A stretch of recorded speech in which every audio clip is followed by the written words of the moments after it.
You got to be consistent. That's what I think. That's one of the big words I'll tell people and agents and newbies, and we have to be consistent. If you're not consistent, you're not going to be successful. Welcome back. Today we're speaking with Len Wong. So he's one of the top agents in the Calgary market. And so get this, here's his numbers: 160 million, 200 transactions a year.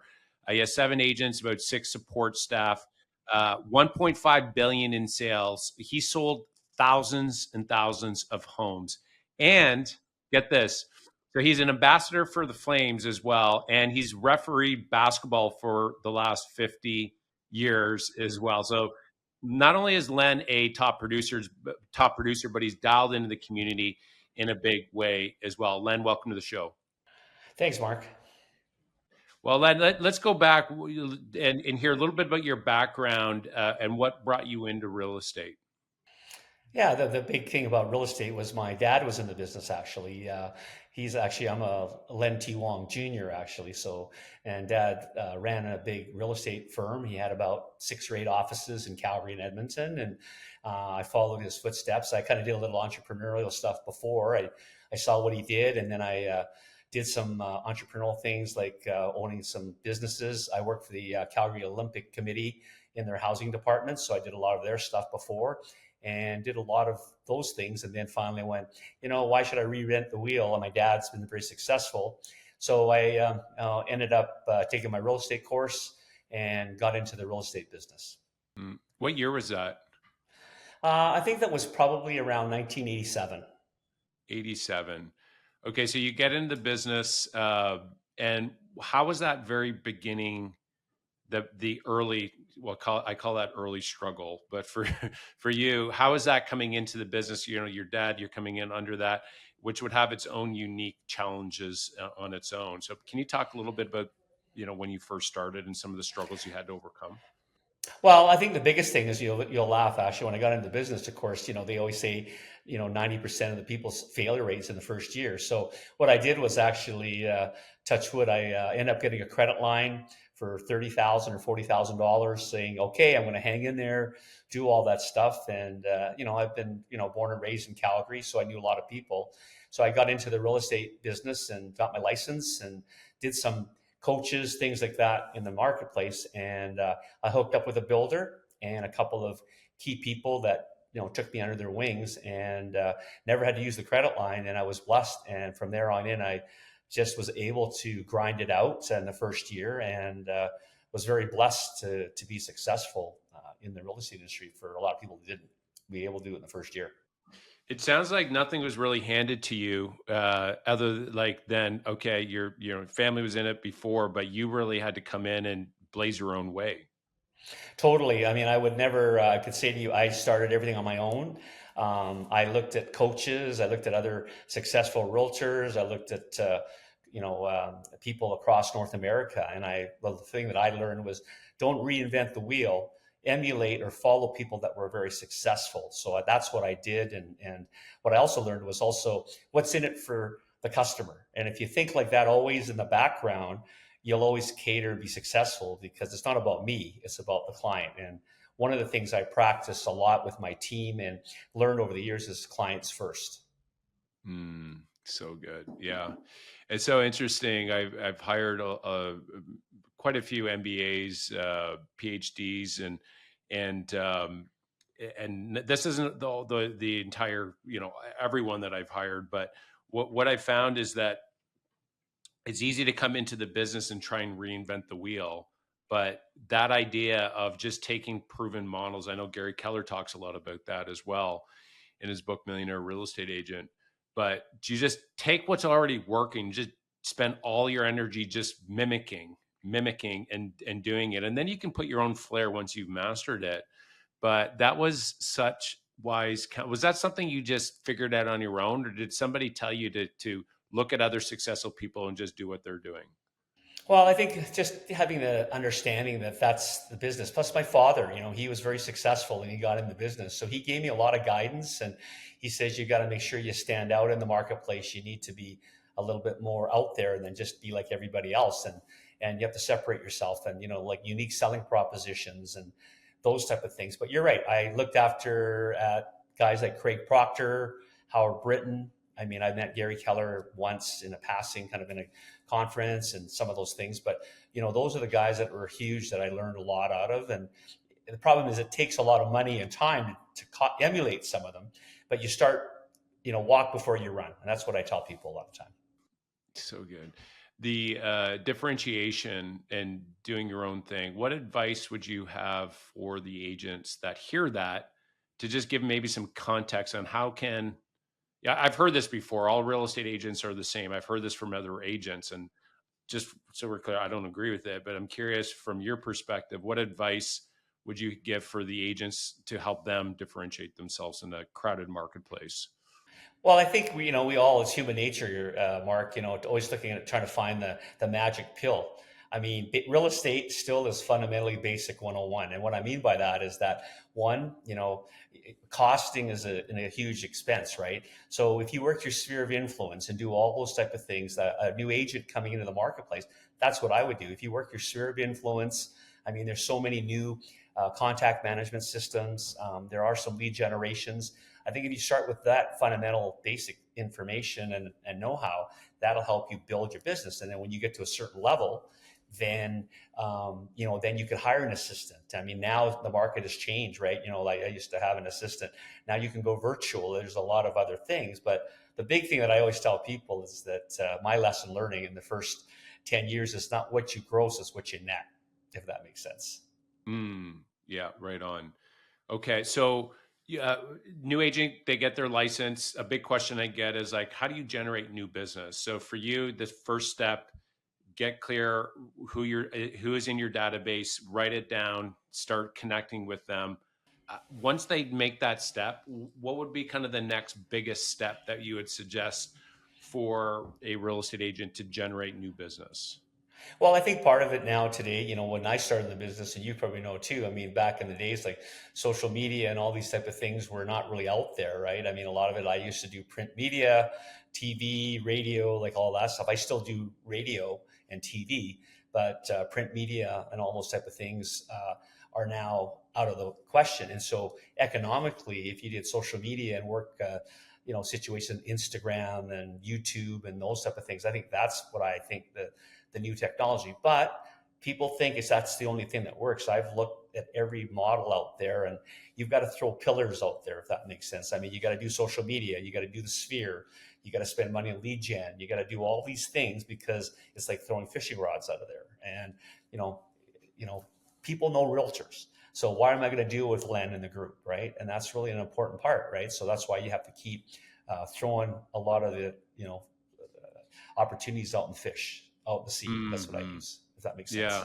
sense. yeah. That's and for context, it's like you never know which line's going to bite, right? So the more lines you throw out, the more potential conversations, or the more that you're in front of people, the more likely you're going to be top of mind, where they're going to say, "Okay, you're the convenient option. You're top of mind. I want to reach out and connect with you," rather than doing say one thing. And the one thing that I would say with the one thing is, if you do that in a big way, and that is like a special niche, and you take massive action, for me it's like so if you do many things, it's making sure that, so every time you do something, it's like a line, but every conversation you have, it's like a line as well. So if you take massive action in one area and you're really good at it, and you just have massive, that can actually be sometimes, and Len, I'm curious to get your insights on this, is like sometimes that could be actually more or equally as productive as like many lines if you're going, we'll say, shallow. What are your thoughts on that? Yeah, I agree 100%. I think the biggest thing, Mark, is consistency and making sure whatever you do it consistently and be accountable to yourself, because that's the thing, right? I mean, a lot of, like, you hear all the stats, right? You farm an area, how many times you get a cold lead, how many times do you think you have to stay with that lead before he even likes you? And, it's amazing when I ask questions to potential agents that join my team or other agents in the marketplace, and it's amazing, right? And statistics show you've got to stay with a client off a cold lead 13 times before they even like you, as an example, right? So people forget that, right? I mean, everybody thinks in this business, as you know, around this stuff. People get into business, they get hot for a little bit, and then all of a sudden they turn around and go, okay, where's my next lead coming in there? And they see the money they make, and all of a sudden they turn around and go, oh, and then that's when you get into trouble. Yeah, this is good. I read a book called Ninja Selling, and they were saying that some of the data points was between I think it's 12 to 18 months. People, by the time they start thinking about it to the time they actually they buy or sell a property is 12 to 18 months. But the timeline of them making a decision of who they're going to work with is within 72 hours. So they're thinking about it, but you got to be top of mind during those 72 hours. The problem is you just don't know where those 72 hours are in that time frame, right? So you got to be front and foremost, front and center throughout that period to actually be the go-to. Right, exactly. I agree with you. You've got to be, and that's why you have to keep prospecting. You have to keep working at it, and you just can't rely on one client, right? You have to be always prospecting because you've been in there, and I've seen it too, where I've had it all, right? You've had three, four, oh, they're looking to buy, and all of a sudden something happens, and then boom, zero. So you have to keep things going. Yeah, for sure. Okay, so now you've generated business, and people are like, "Yeah, I'm thinking about buying, or I'm thinking about selling." Do you have like a set listing or and buying process, like with presentations, or how do you handle when somebody reaches out to you and say, "Yeah, I'm thinking about selling," to be able to get them to like technically come on as a client? Oh yeah, wait. One thing I'm very proud about, and part of my partners is Steve, who's a very technical introvert teacher background, and Candace, who's my kind of my nurturing type, is that we have systems in place. We have a listing presentation, a 68 slide presentation. We have a buyer presentation.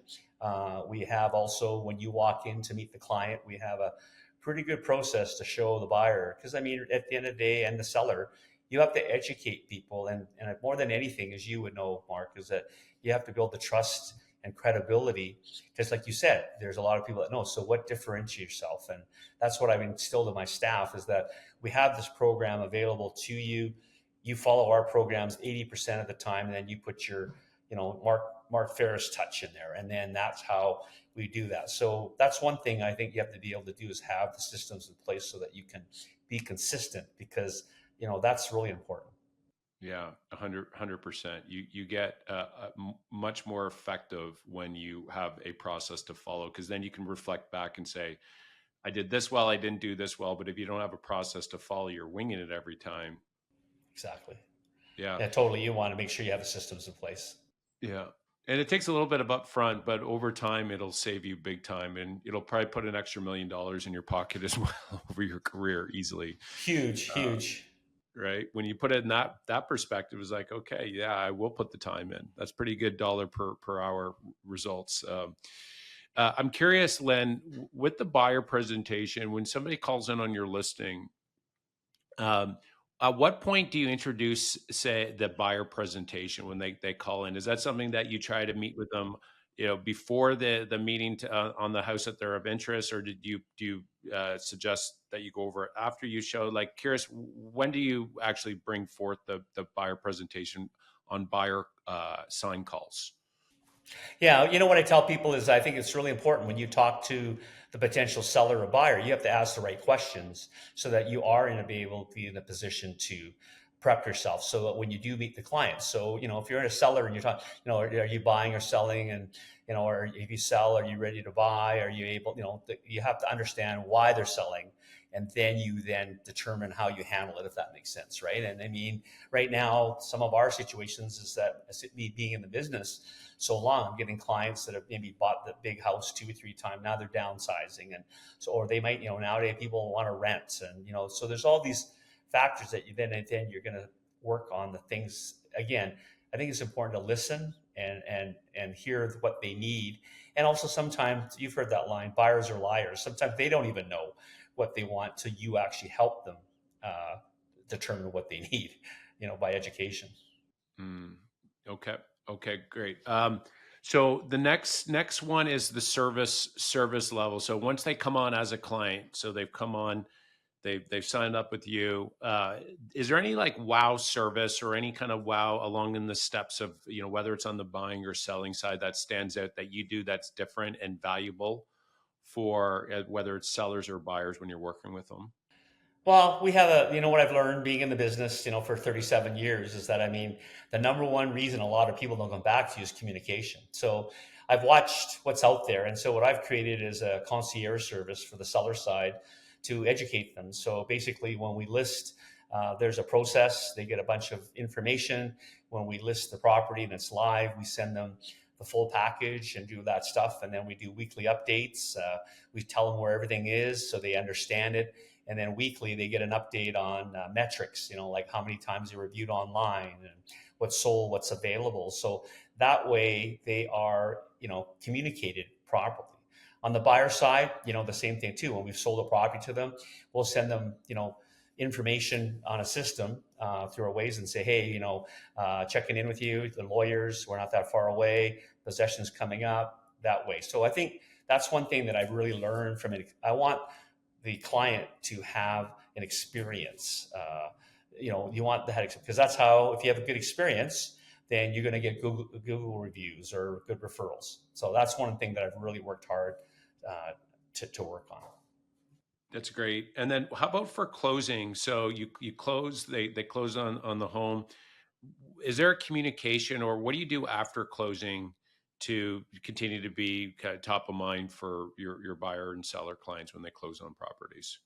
So what we do is that we'll set up a viewing with them and coordinate. What I learned is we'll meet with them. We have a closing gifts.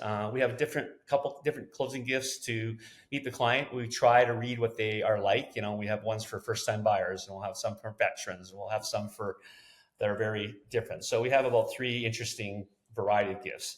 And then what we try to do is then we make sure we follow up with them.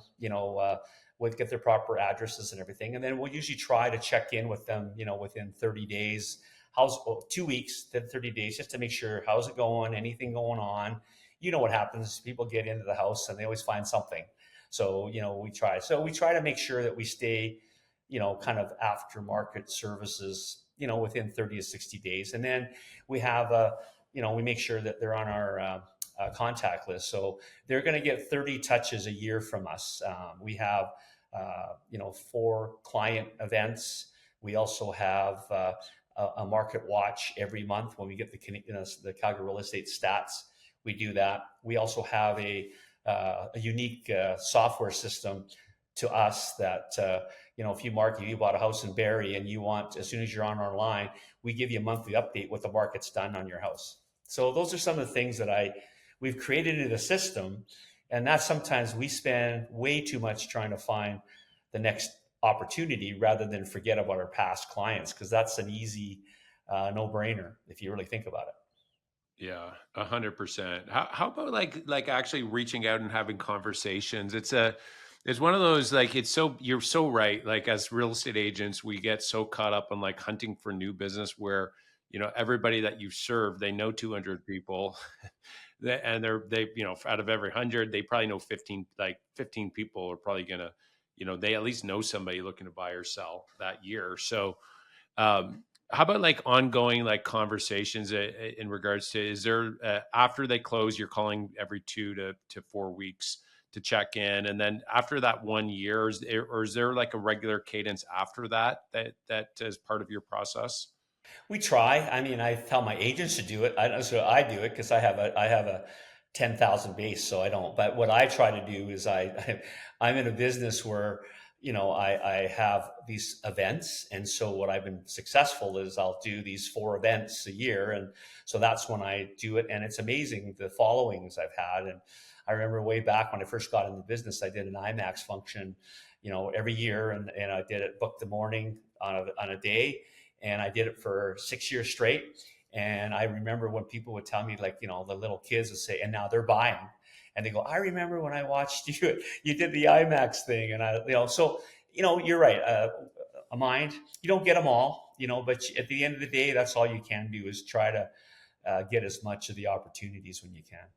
Len, I love it. It's so funny you said that about like the kids growing up, because I just, we actually hired a stager recently, and she came up to me. She showed me a picture when she was a little kid. She was at our Cineplex event.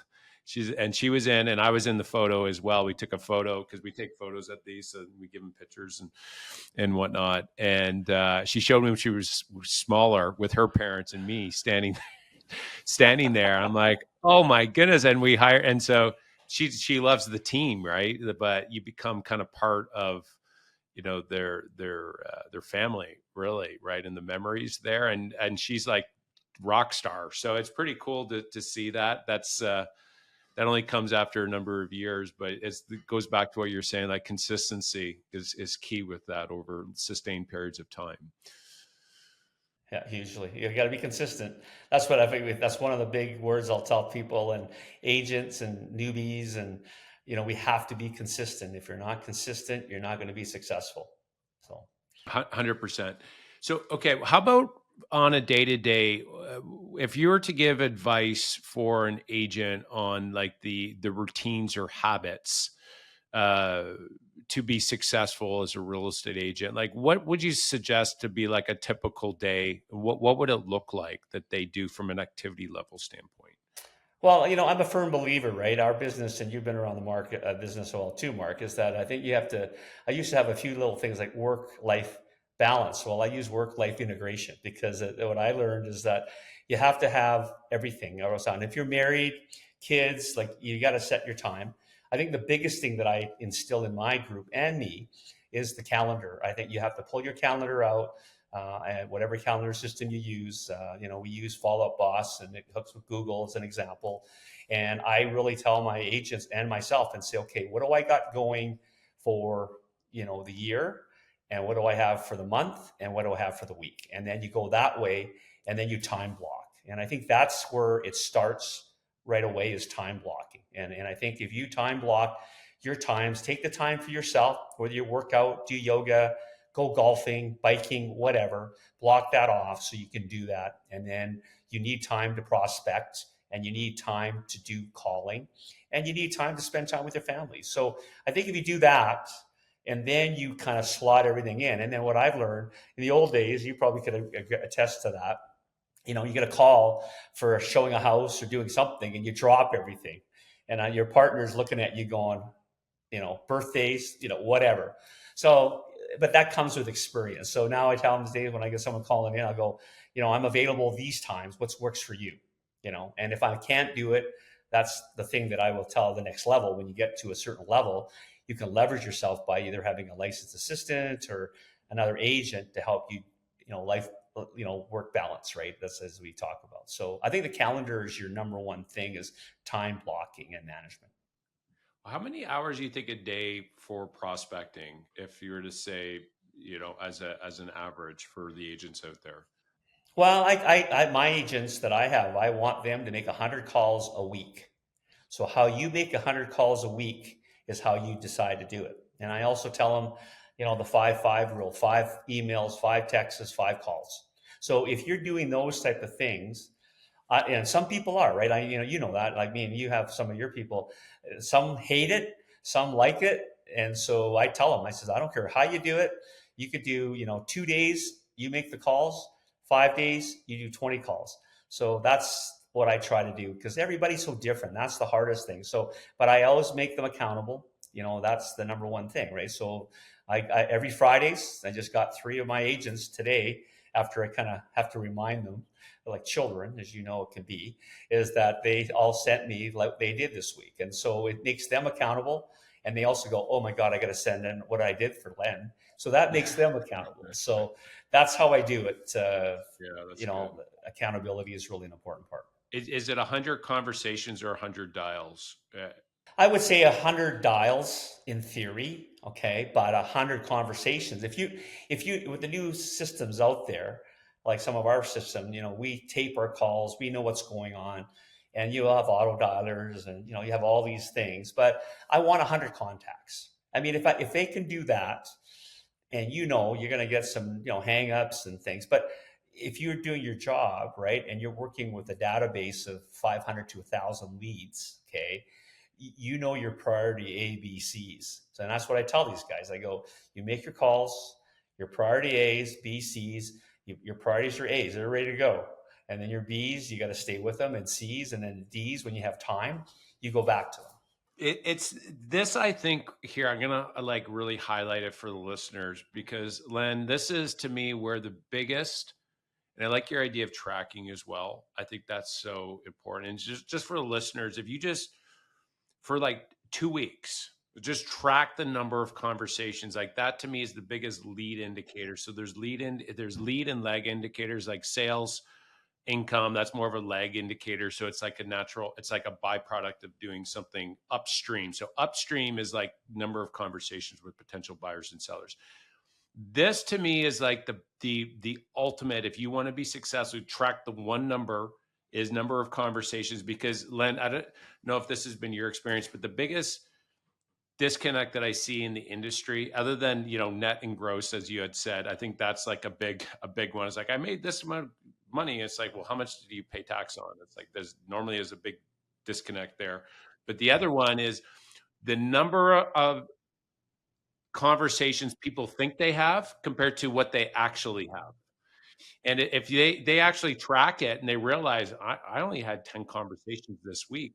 Do you think that if you have 10 conversations a week or 520 a year, that you're going to do the same amount of sales if you do have somebody that's doing 100 conversations a week or 5,200 a year? Like, you're talking to 10 times as many people. There's much greater likelihood that you're going to do much more business by talking to 10 times the amount of people. So I just want to really highlight that. I think that, to me, if you're going to focus on one thing, as Gary Keller likes to say, focus on the one thing, is like conversations, and track it, because it'll be the true teller if you're doing it or not. 100%. And you know what it is, Mark? It's numbers. I always remind these guys again and again and again. And, it's all about the numbers. The more calls you make, the better percentage you are. The less calls you make, you're not going to be successful. And I remind them. That's why, from experience, my ISAs, right? I have ISAs, and, their job is 400 calls a week, because that's all they do. So, when you look at numbers, and that's where I always teach these agents, is that it's all about the numbers. The more calls you make, the percentages are better. If you make less calls, you're not going to be successful. So that's where I try. I mean, they don't always listen, but they try. So. Yeah, no, that's great leadership that you're giving there. That's wise counsel for 100%. How about when it comes to mindset, Len? So what do you think the biggest differentiating factor that high producing agents have when it comes to the way that they think, compared to maybe low producing real estate agents? Well, I mean, I'm a firm believer that, we're entrepreneurs. I mean, that's one of the things. So, our business is so unique. You know that. I mean, I'm on the provincial board and Calgary Real Estate Board. We talk about individuals, right? This is the only business that you could be successful if you put yourself to it. And so, for me, example, I have, three coaches that I have. I have a strengths-based coach. I have my one of my real estate coaches, and I also have my business coach. So I use those type of things, that's where I've been successful, to keep me accountable. So that's where I try to be separate, is the mindset. I think you need to have the drive, and I think you have to be organized, and you have to be straightforward, that you have to be like, it's like a business. And if you take that attitude, you're going to be successful. And that's what I've seen a lot of people not successful. I mean, and the rule. I hate to say that rule, and I mean, they may not, people not like it, but I go, 80% is done by what percentage out there, like 20, 30%, because that's what they are. The driven people, like you just said, are the ones that are doing the business, if that makes sense. Yeah, no, that's good. That's very good. Very good insight. How about investing? So for the real estate agents that are out there, uh, what investing advice? So you're seasoned agent, you've been in the business, you've seen a lot. So you've worked with thousands of clients. You've invested in things throughout your career. What investing advice would you have for real estate agents that are out there that maybe they have extra dollars? And let's say, for the sake of the question, that they're investing in themselves, right? So they're investing in their business, they're investing in coaching and in growth. But then when it comes down to, like, where do they put their dollars outside of that? What advice would you have for them to be able to make very good decisions? Well, I think you have to always have to kind of, build your foundation of making you successful, right? I mean, as you know, in the marketplace, things change. Like, I mean, I've had two agents that have been with me for 3 years. We've had three different markets. So I think one of the things that you have to be doing is always learning how to handle adversity. So I think some of that by the coaching and our teams and investing in money. I think the number one thing you have to do is make sure that you have a CRM, a contact management system, and a calendar to help you successfully manage your time. If you have extra money, I think what you need to do is take a look at your budgets. Sometimes people are very detail orientated, and I think it's important. But I also think you got to spend. You have to. I'm a firm believer. You have to spend money to make money, but a balance, if that makes sense. When it comes to investing, say in real estate, when is there any advice in investing in real estate for the agents that are out there? Well, I think what has to happen is that, affordability. I mean, the hard part is, qualifying for as an agent can be difficult too, right? So I think what happens is I think, you have to also build for your future, retirement, those type of things. So you have to be, savings. I think that's one of the things when I first got into business, I knew a lot of realtors that made huge money and they just spend what they make, like, for every dollar. So I think it's important that you have financial planning. So when you do make money, you should put, number one, pay for taxes. So if you make $1, you should be putting 20 cents away for income tax purposes. And then if you want to take 10%, advertise it and put it into savings or mutual, whatever, crypto, whatever you want, right? And then the other part, you have to run operations. And I also tell people it's very funny, people get into the business, right? And you can make $1, but being an entrepreneur, you can write a lot off, and people forget that, right? If I had a job that I was earning $50,000 or $100,000, right, and I'm in Ontario or Alberta, I'm paying 50 cents on the dollar. But if I'm in a realtor, I might only pay 25%. So people sometimes got to understand financial planning on the big picture, if that makes sense. Yeah, very good, very good. All right, so we have three last questions here, Len, and with rapid fire, and then we're going to wrap it up. You ready? Sure. All right, Len. So, which book has made the biggest impact in your career? I think there's a couple of books, Mark. Stop Squatting with Your Spurs, and that's one that I found Angel Tucker wrote. It's on the disc profile. I think what I've really worked on in the last few years is reading people, understanding their thought process. Because if you can figure them out, then your approach is going to be good. The other book I found really good was called The E Myth, and what that does is it helps entrepreneurs build business. What you're good at, you stay with. The things you're not good at, you leverage, because that's where we get caught in the marketplace. So there's a few books I'm always trying to read. I'm not a book reader, Mark. I'm an audiobook guy. I'm brutal that way. So, from there. As long as you get it into you, we're all kind of learn a little bit different. I'm kind of a all the above. I like the physical book. I like buying the audible book, and I like having a pen where I'm underlining, and I kind of do all three at the same time. But Audible is really good. Just driving around, you might as well make your drive time valuable. So that makes a lot of sense. All right. Next question we have here are 3 words, Len, that people that know you best, how would they best describe you in 3 words? Well, I'm going to give you 2 different sets. Okay. For my assistant, she calls me the Tasmanian Devil. And then for my rest of my people, my partners, energy, drive, and communication. Very good. Excellent. And then final question here for you, Len, here today. What final advice would you have for the real estate agents out there to help them grow their business? I think the biggest thing that I would tell most new agents starting off is, it's like a coach or mentor. I think you have to take a look at that, learn from who's in your industry that you would click with and learn with, and that's where I would do it. Don't reinvent the wheel. I think it's important that you also have potentially coaches, real estate coaches like the Tom Ferries and those type of people to help you be successful, and also a business coach. So I think it's always important to have people assist you to be successful and accountable. Right on. Well, Len, for the agents that are out there, maybe they want to refer you business in the Calgary market, or maybe they're in your market right now and they say, "Hey, Len sounds really this is sounds really exciting to be part of the team. They want to reach out and learn a little bit more. What's the best way they can connect with you? Yeah, they can reach out to me at len@lentwong.com, or my cell number, 403-606-8888. Excellent. Len, thank you so much for coming on the show. Really appreciate your time. You're welcome, Mark. Anytime. Right on.